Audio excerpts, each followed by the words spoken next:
நான் இப்போ இளைஞர்களுக்காக பேச போறேன். அதாவது கல்யாணம் ஆகி ஒரு 40, 50 வயசுக்குள்ள இருக்கிறவங்களுக்காக பேசுறேன். பெத்த தாய் தகப்பனை கேர் எடுத்து பாருங்க.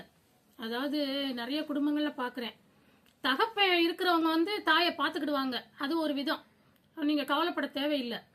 ஆனா தகப்பன் இல்லாம சில பெண்கள்லாம் இருக்கிறாங்க. அவங்களெல்லாம் இளைஞர்கள் கைவிட்டுறாதீங்க. ஏன்னா அது ரொம்ப கஷ்டம்.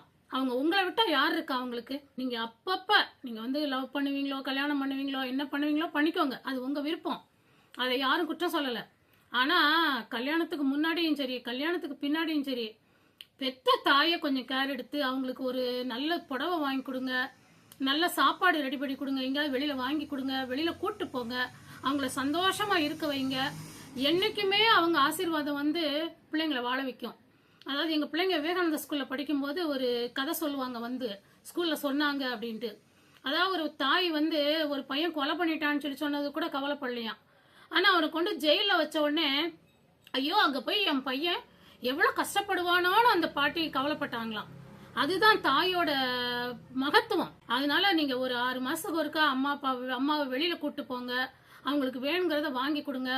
ஒரு மாசத்துக்கு ஒருக்கா அவங்கள உட்காருமா, உனக்கு என்னம்மா வேணும், நான் வாங்கி தரேன், உட்காரு, நான் செய்யறேன், உனக்கு ஹெல்ப் பண்றேன் அப்படின்னு சொல்லுங்க. அதெல்லாம் அவங்க சந்தோஷமா இருப்பாங்க.